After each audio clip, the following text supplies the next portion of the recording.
Okay, welcome back to the second half of our Hapkerchief knit along. So this is the second video, just showing you how we finish off the top part of the Hapkerchief and do the I-cord bind off.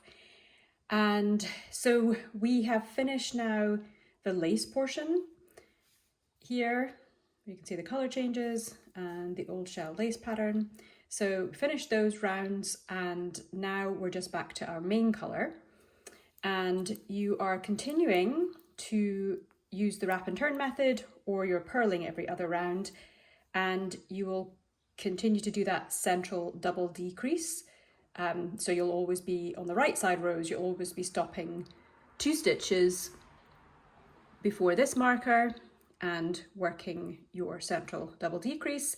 And then on the wrong side rounds, you will be either knitting if you're doing the wrap and turn method, or you'll be purling those rounds.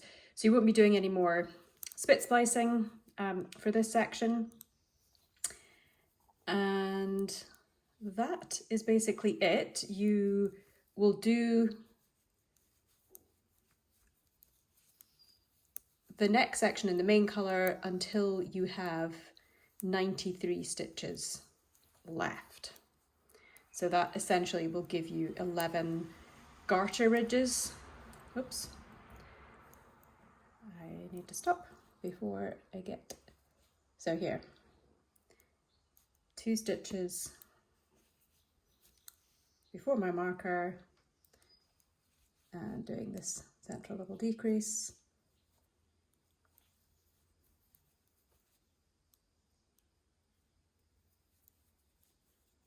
And just remembering to put that marker back on. Yes, so I was saying you will be working with your main colour for a total of 11 garter ridges. And you should have 93 stitches left. And then we will do the purled I-cord bind off.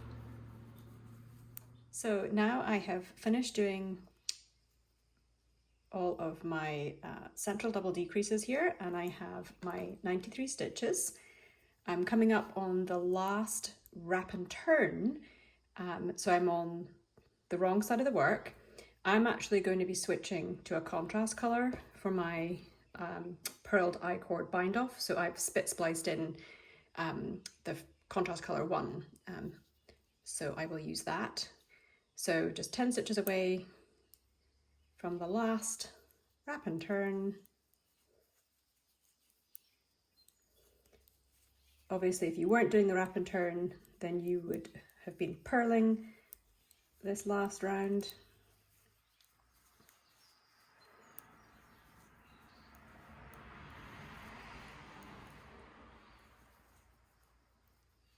Okay, so last wrap and turn.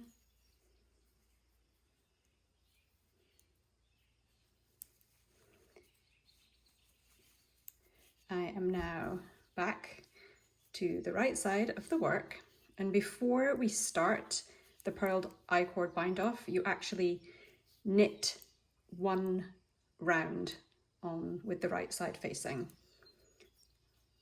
So I'm just going to go ahead and do that, and I am doing it in the contrast color because that's the one I'm going to be using for the purled I-cord bind off. Okay, so I have knit that 1 round, and I'm not doing a wrap and turn this time when I reach the beginning of the round marker. I'm actually going to take that marker off now, and we are going to start the purled I-cord bind off. So first of all, you're going to cast on 3 stitches using the cable cast on method.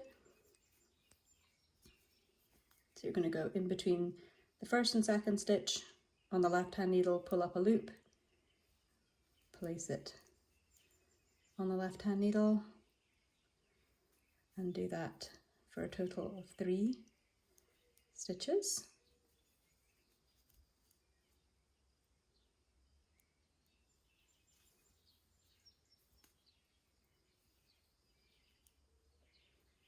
Okay, now we're ready to begin the purled I-cord bind off.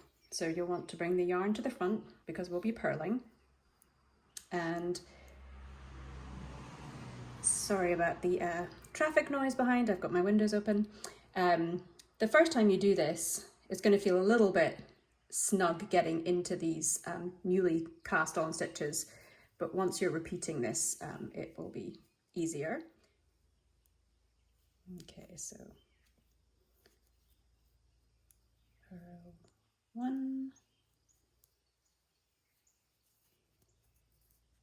2, and then you're going to do a purl 2 together of the next 2 stitches.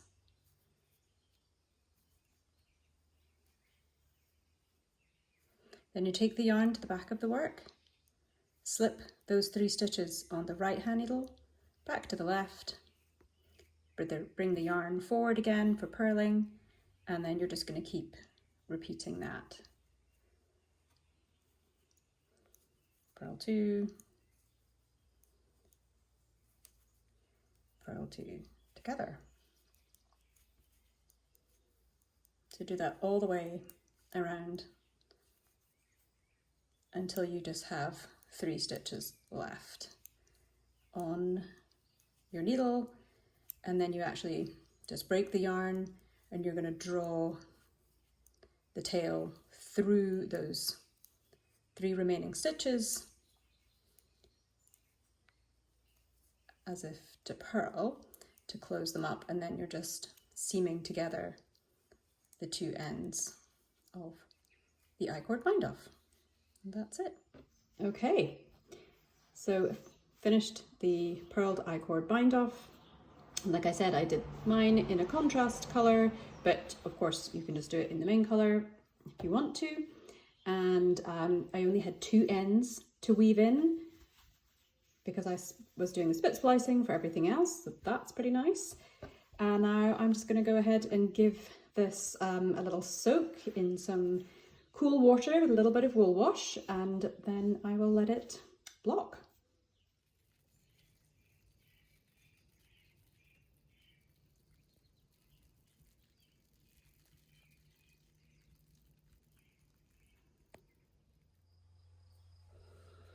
Okay, I have taken the Hapkerchief out of its little soaking situation. I actually rolled it up in a towel to get rid of the excess water, so it's just very barely damp. And I'm not going to do a lot of I'm not going to do any pinning out of this particular item. I will kind of emphasize these scalloped points on the lace, but they'll sit and block just like that without needing to be pinned out, although of course you could pin them. You can also flip it over and do the same at the back here.